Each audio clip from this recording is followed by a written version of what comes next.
무지의 구름 50장. 감각적이거나 혹은 영적인 모든 다른 감미로움과 위로에 관해서는 그런 것들이 그 얼마나 기분 좋은 것이고 거룩한 것인지에 상관없이 우리는 그런 것들의 일종의 무심함을 지녀야 합니다. 만약에 그런 것들이 주어지면 기쁘게 받으십시오. 그러나 당신의 연약함으로 인해서 그런 감미로움과 위로에 너무 많이 의존하지 마십시오. 왜냐하면 그런 감미로운 경험과 눈물 속에서 오랫동안 지속함으로써 당신 자신의 힘을 많이 유출시키게 되기 때문입니다. 당신이 그저 그런 경험들을 위해 하나님을 사랑하는 것으로 움직여질 수도 있습니다. 그런 경험들이 중단될 때 만약 당신이 지나치게 투덜거린다면 당신은 그런 이치를 알게 될 것입니다. 만약 이런 것을 당신이 겪는다면 그럴 때 당신의 사랑은 아직 순결하지도 또한 완전하지도 않은 상태입니다. 그런 경험들과 눈물을 통해 육신의 감각들이 섬세해짐으로써 위로를 받아야 한다는 사실에 동의할 수는 있지만 순결하고 완전한 사랑은 불평하지 않습니다. 순결하고 완전한 사랑은 그런 경험들이 없이 지내도 그것이 하나님의 뜻이라면 아주 만족스럽습니다. 어떤 사람들은 그런 위로들을 보통 경험하지만 한편 다른 사람들에게는 그런 감미로움과 위로가 거의 주어지지 않습니다. 그런 것은 전적으로 하나님의 계획과 규정에 달려 있는데 그분께서는 당신 자신의 피조물들의 저마다 다른 유익과 필요들을 고려하십니다. 어떤 사람들은 영적인 면에서 너무 약하고 섬세하기 때문에 그런 감미로움을 경험함을 통해 어떤 위로를 받지 않으면 이 세상 삶에서 신체적이고 영적인 적들의 작용에 의해 그들에게 지워지는 다양한 유혹과 고난들을 결코 참고 견딜 수가 없습니다. 또 어떤 사람들은 몸의 건강 상태가 좋지 않아서 그들 자신의 정화를 위한 고행을 감당할 수 없습니다. 영적인 큰 은혜로 감미로운 위로와 눈물을 통해 그런 사람들을 정화시키는 것이 주님의 뜻입니다. 다른 한편 어떤 사람들은 영적으로 아주 강해서 그들은 경건하고 겸손하게 일어나는 사랑, 그리고 의지들의 결합을 그분께 바치는 데 있어서 내적으로 충분한 위로를 영혼 안에 지니고 있습니다. 그러므로 그런 사람들은 신체적 감각들을 통한 감미로운 위로들을 통해 뒷받침되어야 할 필요가 거의 없습니다. 이 두 유형의 사람들 중 어떤 쪽이 더 거룩하고 하나님께서 기뻐하시는지는 나도 모르고 오직 하나님만이 아십니다.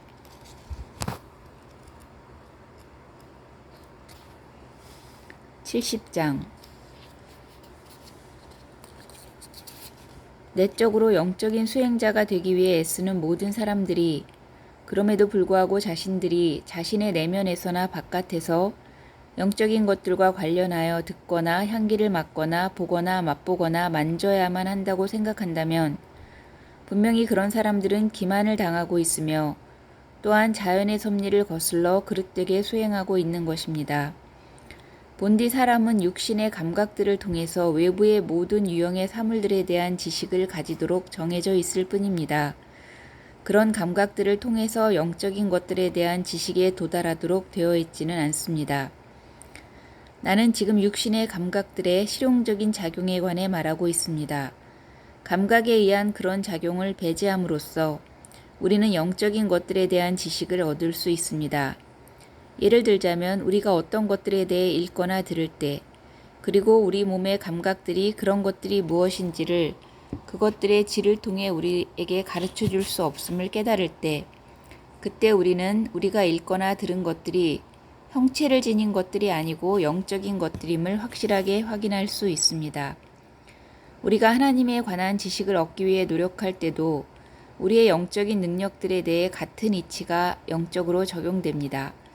모든 인간은 창조된 모든 영적인 것들을 얼마나 영적으로 이해할 수 있는지에 상관없이 자신의 지성의 작용을 통해 창조되지 않은 영적 대상, 즉 하나님에 대한 지식에 결코 도달할 수 없습니다. 그러나 자신의 지성의 작용을 중단하면 그는 하나님께 대한 지식에 도달할 수 있습니다. 그의 지성이 작용할 수 없는 곳, 즉 아무것도 아닌 무 안에는 오직 하나님만이 존재하시기 때문입니다. 바로 이런 이유 때문에 성 데니스는 이렇게 말했습니다. 하나님에 관한 진정한 신적 지식은 무지에 의해 알려지는 지식이다.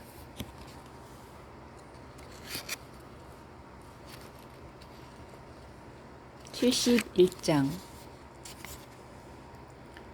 모세의 오랜 수고와 그에게 부여된 계시가 유예된 사실을 고려해 볼 때 우리는 오랜 노력이 없는 한 영적 수행의 정점에 이를 수 없는 사람들을 이해하게 됩니다. 이런 사람들은 오랜 노력을 했을 때조차도 정점에 이르는 경우는 아주 드물고 하나님께서 임재하셔서 그것을 보여주실 때 가능하게 됩니다.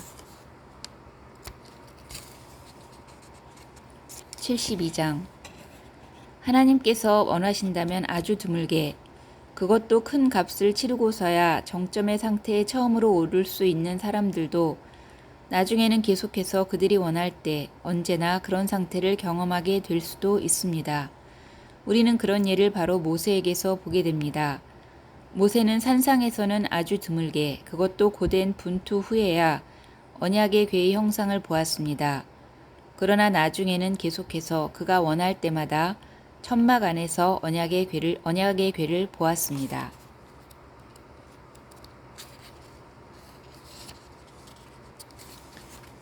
75장 관상 수행을 착수하도록 부르심을 받은 사람들에게 있어서 그런 감정은 언제나 일어날 것이고 그들의 마음속에 그런 감정이 계속하여 머무르리라고 내가 말하는 것은 아닙니다. 결코 그렇지 않습니다. 왜냐하면 종종 그런 충동의 실제적인 경험은 다양한 이유로 인해 이 수행을 하는 영적 초심자에게서 사라지게 되기 때문입니다.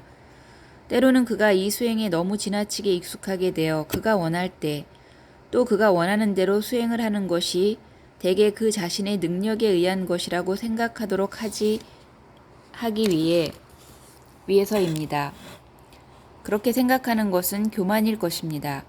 그 은혜의 경험이 물러나게 되는 것은 항상 교만이 그 원인입니다. 다시 말해서 사실상의 교만이 아니라 은혜의 경험이 사라지지 않는 한 거기에 존재하게 되는 교만입니다. 그리고 초심자들은 종종 어리석은 판단에서 하나님께서 그들의 가장 좋은 친구가 되실 때 그분을 그들의 원수로 생각하기도 합니다.